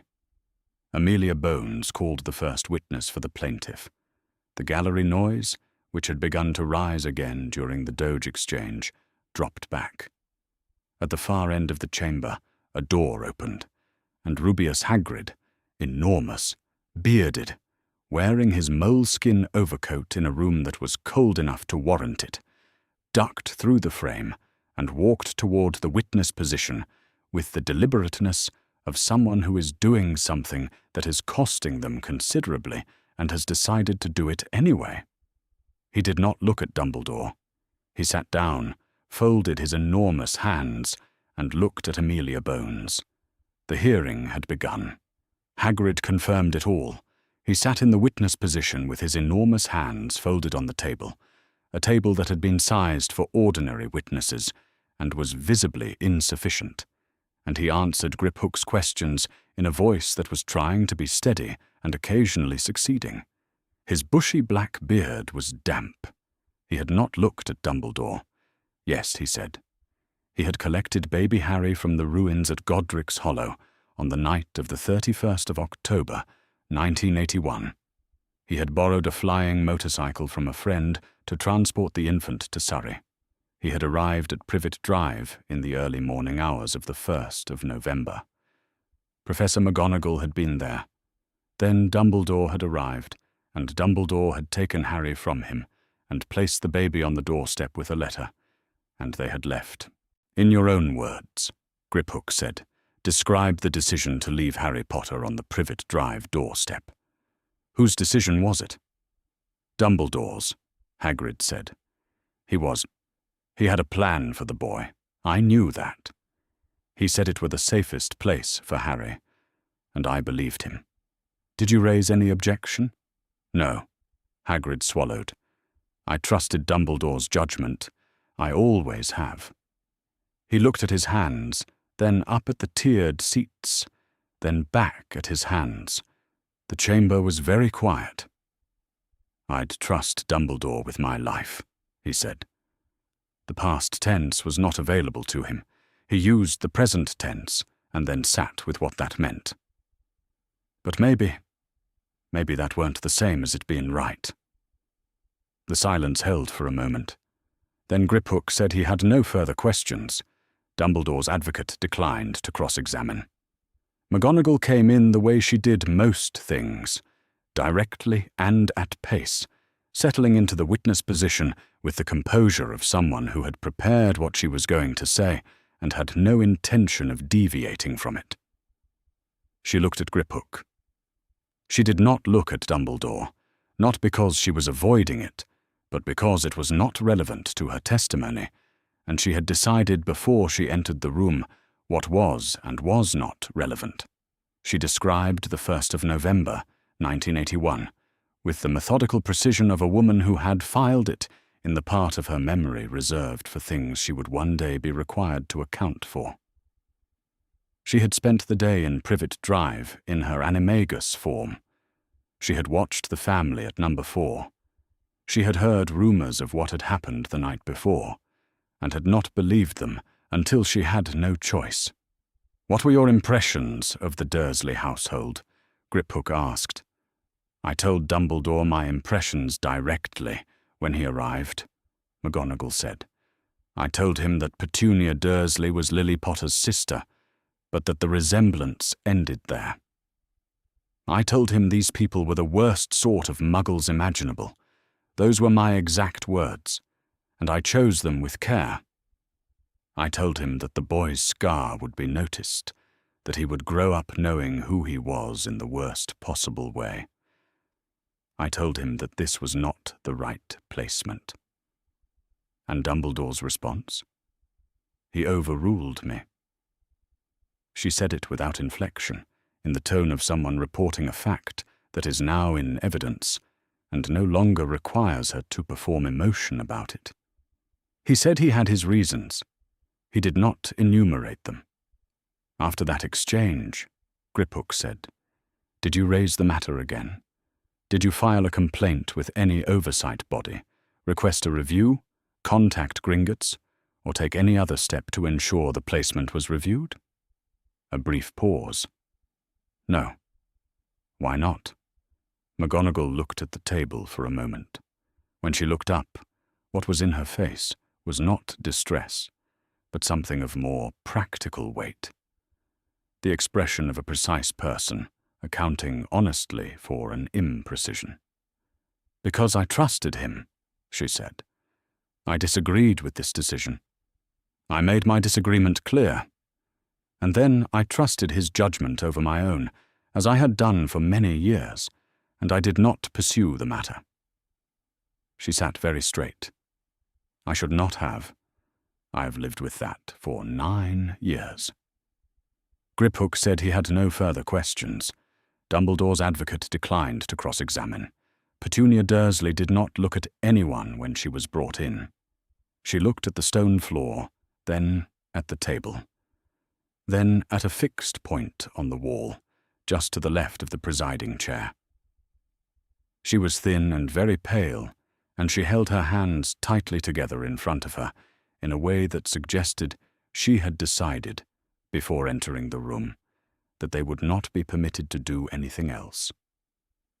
She confirmed, in a voice barely above conversational volume, that Harry had slept in the cupboard under the stairs for the first 9 years of his life with her family, that he had worn her son Dudley's old clothes because he had no others, that he had done household chores, that Dudley had not done household chores, that she had received the letter Dumbledore left on the doorstep and had understood its implications.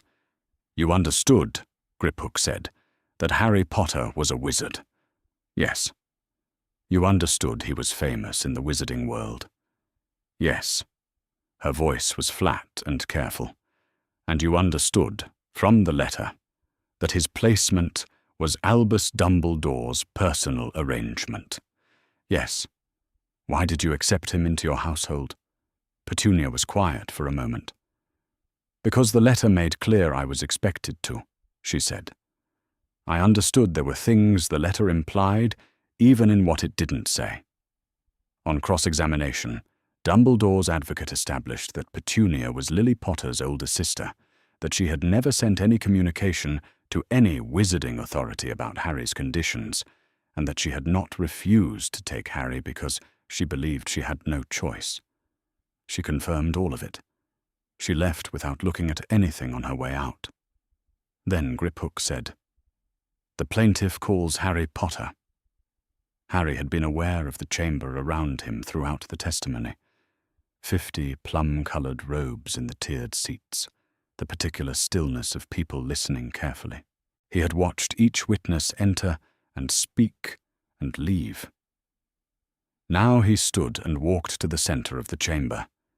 He did not sit. He stood in the open space, small and thin in clothes that were too large for him, his cousin's clothes that had never been made for his frame, and he looked at Griphook and waited. Griphook asked his questions in the same register he used for all witnesses. No softening, no performance of concern, just facts requested and facts received. Harry answered. He had slept in the cupboard under the stairs. He had slept there until he was large enough to be uncomfortable, and had said so. And after that, he had been moved to his cousin Dudley's second bedroom, which had the overflow of Dudley's toys in it. He wore Dudley's old clothes because he had no others. He had not known he was famous.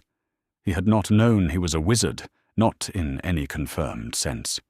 He had not known his parents had left him anything at all. He had not known there was anything to leave. At Christmas, when he was small, his uncle's sister came to visit. Her name was Marge Dursley. She brought his cousin a present. Griphook asked him to specify, and Harry said it had been a computerized robot the previous year. She brought Harry a box of dog biscuits. She said they were from her dog.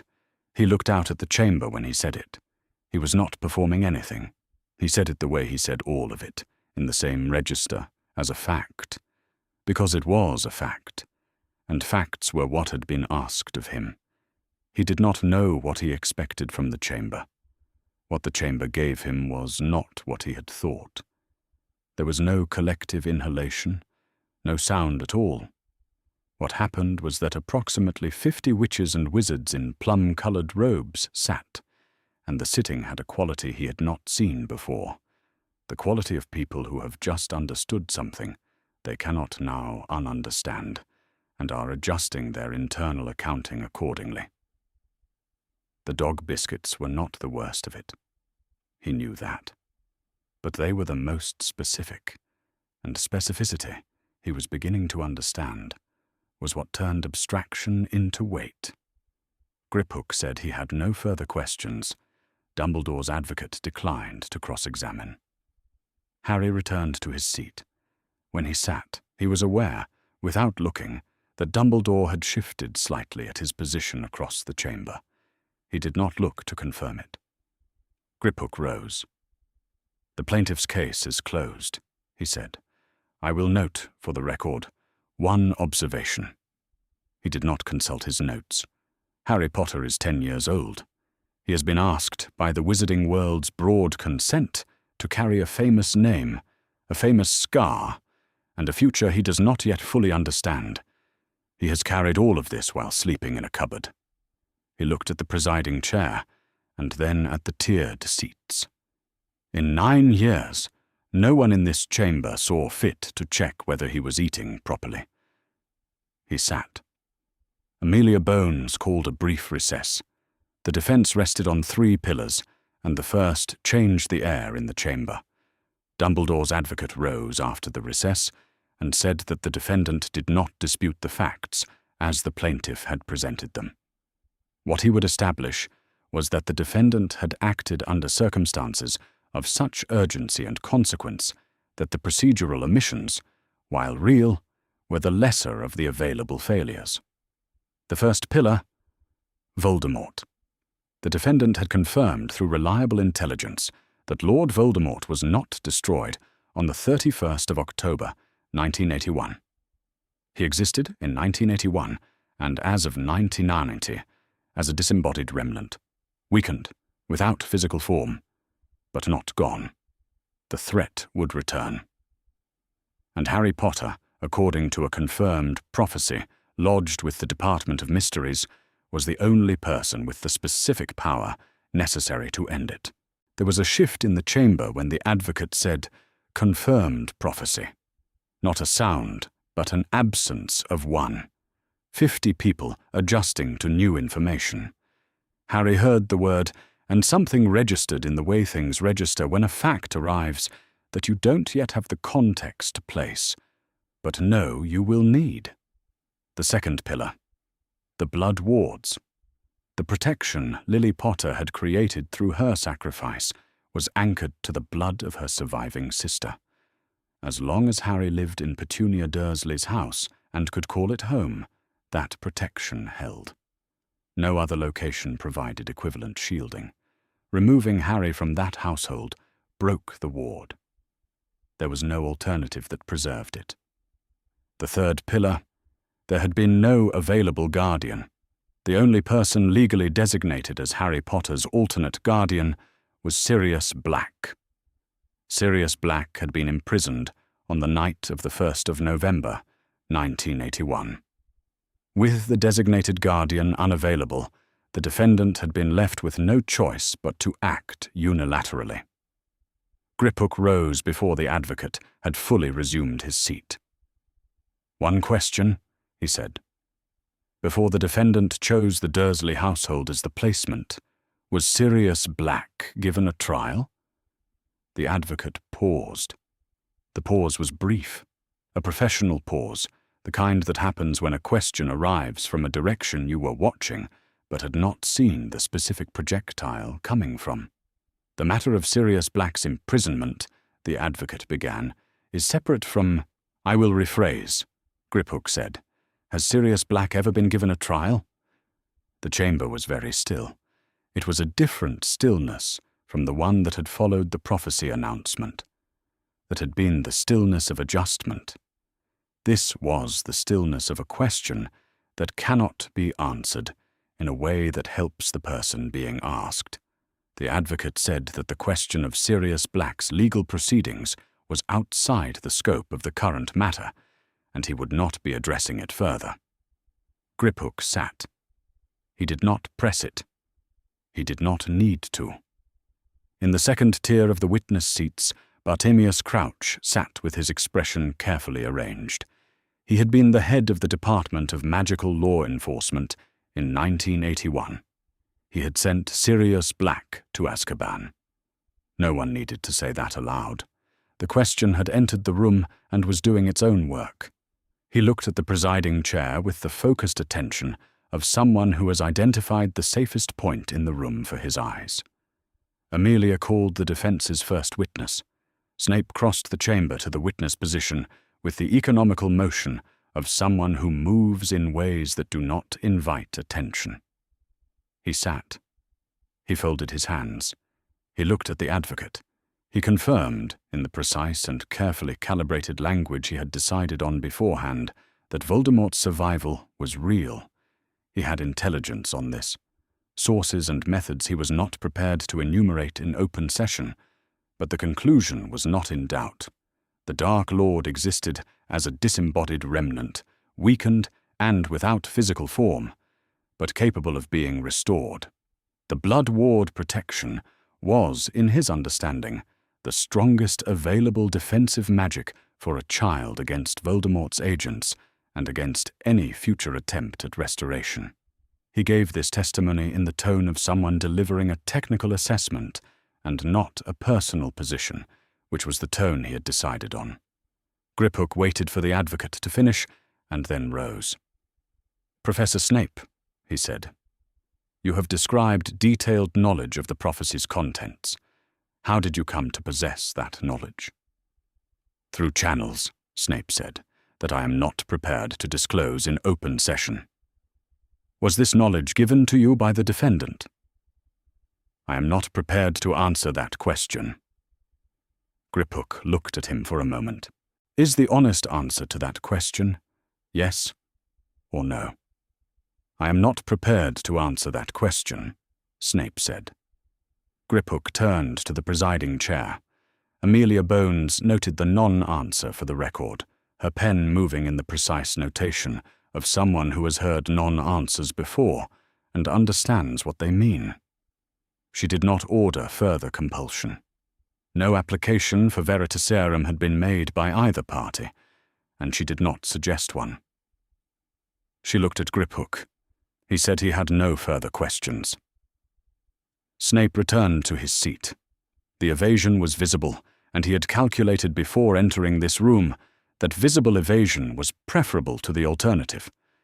The members of the Wizengamot who had noticed, most of them, placed it in whatever category they were assembling for the full picture. In the observer's gallery, Cornelius Fudge had not moved from his position since the advocate introduced the first pillar. He was sitting with his lime-green bowler hat in both hands, and the expression of a man watching a structure he built being examined by people who are going to find what he built it on. The Voldemort testimony was now in the official record of a Wizengamot proceeding. That Voldemort was not destroyed. That he existed. that the threat was real and continuing. He had maintained the opposite publicly, and would need to continue to do so, and the record would exist. Amelia Bones called the final witness for the defense. Albus Dumbledore walked from the defendant's position to the witness chair, which he had not been required to do until this moment. He sat.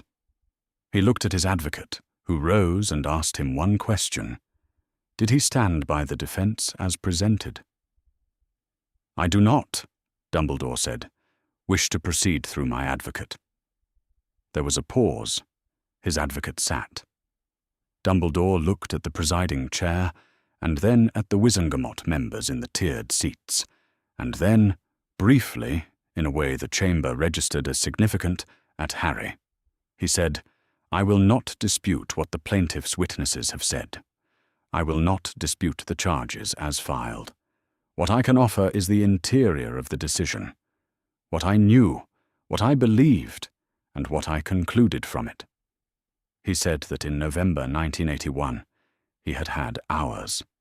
He had had hours and incomplete information, and the knowledge that Voldemort was not gone, and that the child before him was the subject of a prophecy whose fulfillment was not optional. He had made a decision using the tools available to him, his own judgment primarily. He had not convened a hearing because he had believed, and still believed, that the hours did not allow it. He had chosen the Dursley household because the blood wards required it, and because Sirius Black, the designated alternative, had been taken from that option on the same night. "I accept," he said, "that the procedural failures were real. I accept that the living conditions at Privet Drive were not what a child should have. I accept that I have known this for 9 years and that my responses to that knowledge were insufficient." He paused. "I will not tell this chamber that I would have done otherwise in 1981, because I do not know that this is true. What I will tell this chamber is what I have been unable to tell anyone for some time." He looked at the room. "I have spent more than a century making decisions for others," he said, "because I believed my judgment was better than theirs. I believe that has often been true. I am less certain today whether it was ever my right." The chamber was absolutely quiet. He returned to the defendant's position and stood there with his hands folded, and the court scribe wrote down what he had said, and Amelia Bones called the session to close until the deliberation and verdict. Harry looked at the floor. He was thinking about something he did not have a word for yet. The distinction between an admission and an apology, and whether one could mean the other, and whether it mattered.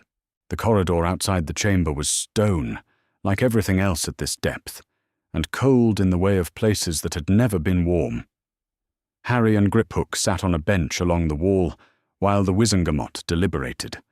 A ministry official had told them it might be an hour or more. It had been, by Harry's estimation, somewhat less than that. Griphook had produced something from his portfolio, a small wrapped parcel of food, and was eating it with the unhurried manner of someone who has done a great deal of waiting in corridors and has made his peace with it. Harry was holding the vault key.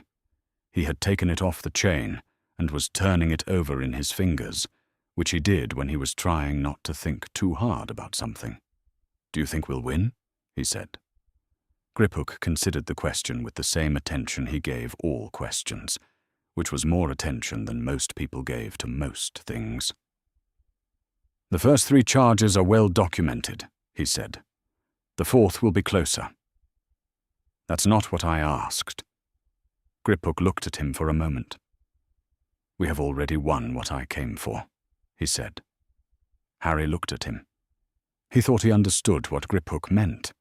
Something to do with the precedent, the standing, the institutional argument that Gringotts had been making through the form of his specific case. But he did not entirely understand it, not in the way of something he could hold and examine. He put the key back on its chain. He sat with the cold stone at his back and the sound of ministry feet in the corridor above them, and waited. A messenger came for them at 2:30. The chamber had a different quality when they re-entered it, the particular air of a room where people have argued and reached a conclusion.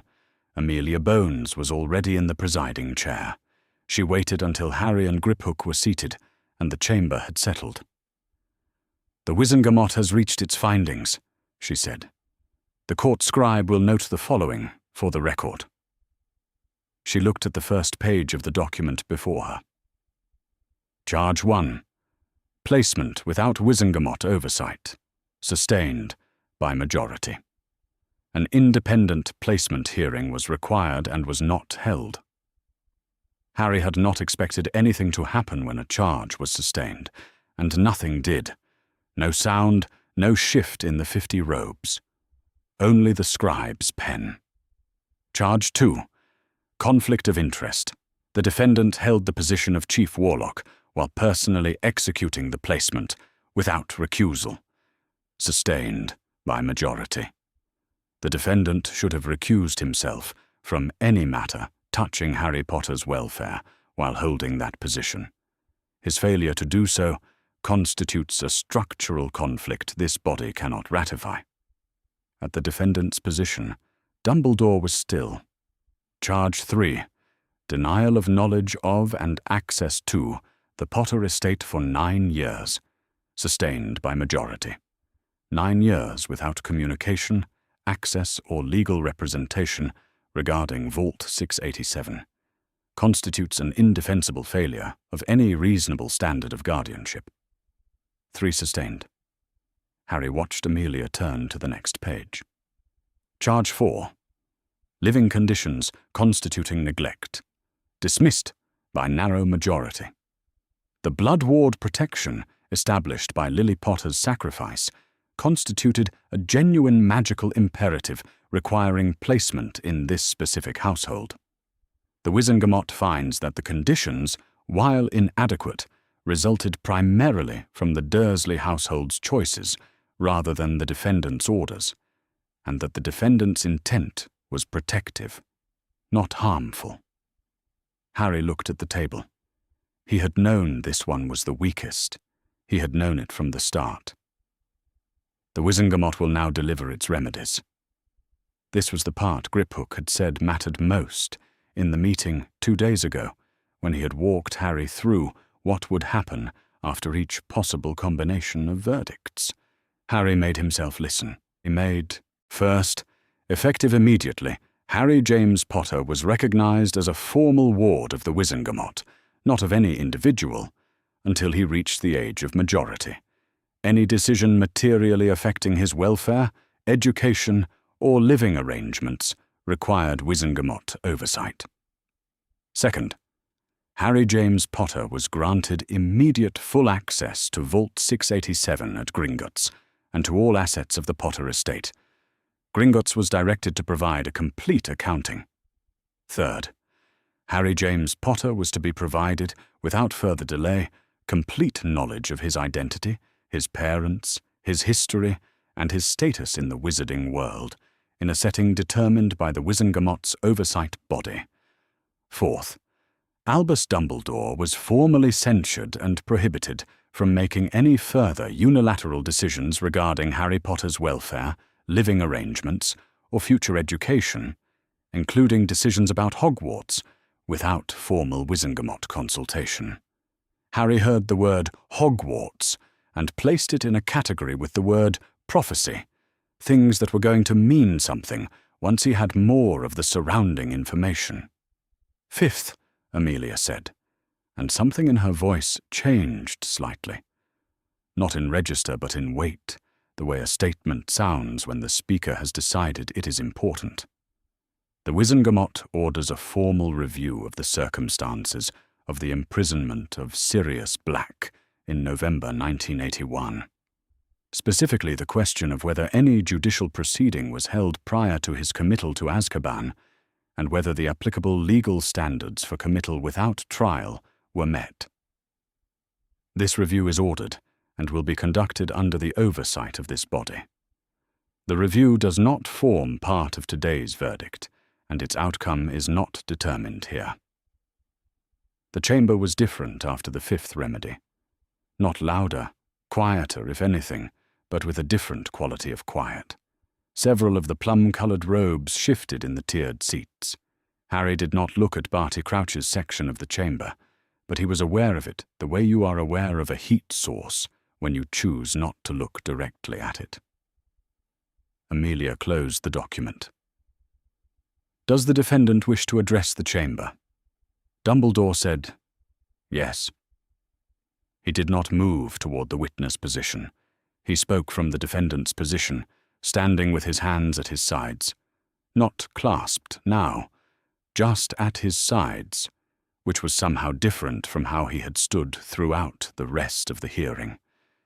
He looked at the presiding chair, and then at the tiered seats, and Harry felt it as a specific thing, a direction of attention that arrived before the words. At Harry. "I believed I was protecting him," Dumbledore said. He said it without performance, without the careful structuring of his advocate's language. It was the simplest thing he had said in the chamber. "The choices I made in service of that belief. I accept that the Wizengamot has found those choices procedurally insufficient. I accept its findings. I will not appeal." He held Harry's gaze when he said it. He did not look away. Harry looked back. He did not know what his own face was doing. He had not prepared an expression for this moment, because he hadn't known there would be a moment exactly like this.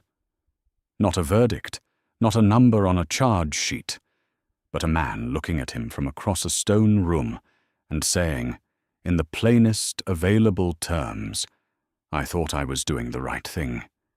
He did not say, "You weren't." He did not say anything.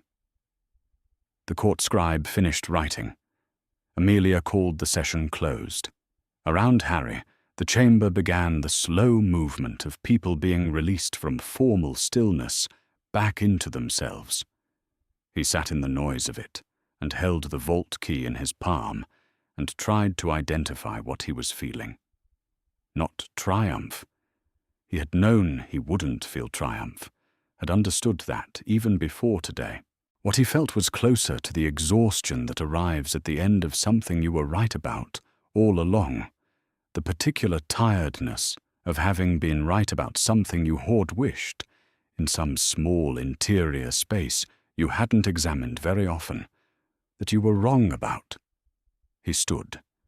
He picked up his jacket from the back of his chair, which was too large for him, in the way everything he owned was too large for him, and he followed Griphook out of the chamber. Behind him, the stone room continued its business. The cupboard under the stairs at number 4 Privet Drive was empty.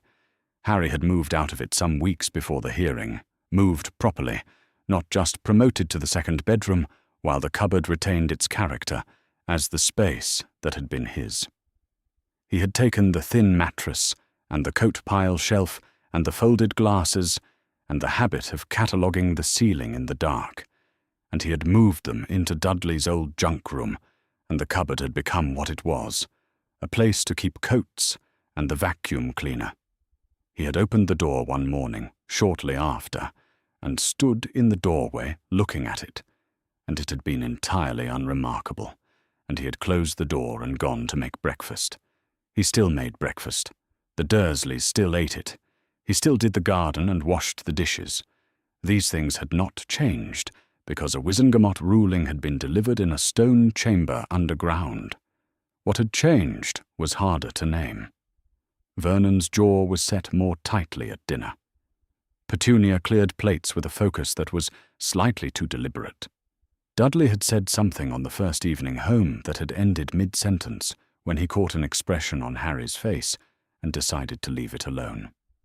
The Dursleys had managed Harry through a combination of contempt that required his silence, and his silence was no longer guaranteed, and they did not know what to do with the new geometry. Harry was the same child in the same house. Everything was different. Nothing had changed yet. both were true. Griphook came to Privet Drive for the second and last time on a Wednesday morning, 3 weeks after the verdict. He knocked in the same way he had knocked the first time. 3 deliberate blows, each one spaced, each one certain of being answered. Harry opened the door himself. Vernon had not emerged from the sitting room at the sound, which was, in its own way, information. Griphook came into the kitchen. He sat at the table and opened his portfolio and removed, this time, 2 documents. The formal ruling from the Wizengamot, sealed with the official seal and annotated in the court scribe's hand, and a small envelope. He laid them on the table with the same precise movements he brought to everything. "The ruling," he said, "for your records. The Wizengamot wardship is effective from the date of the verdict. The oversight body's first review of your circumstances is scheduled for 3 months from today." He tapped the envelope. "And this." Harry opened it. A small gold key on a new chain, cleaner than the one he'd been carrying, certified with a wax seal and a paper tag bearing the vault number in official Gringotts script. "You are now the recognized heir to the Potter estate," Griphook said. "Gringotts will hold it for you until your 17th year, at which point full access and management become yours without further condition." He closed his portfolio with the clasp he always used and stood. He looked at Harry with the precise, direct quality he always had. "You fought well," he said, "for a wizard." Harry looked at him. "And the precedent?" Griphook's expression did not change, but something in it settled, the way things settle when they've arrived at a place they were meant to go. "Yes," he said. "That too." He left. He did not look back. An owl arrived on a Friday. It was not the kind of owl that had ever come to No. 4 Privet Drive. Not that any owl had ever come before, but if Harry had imagined one, he would not have imagined this one.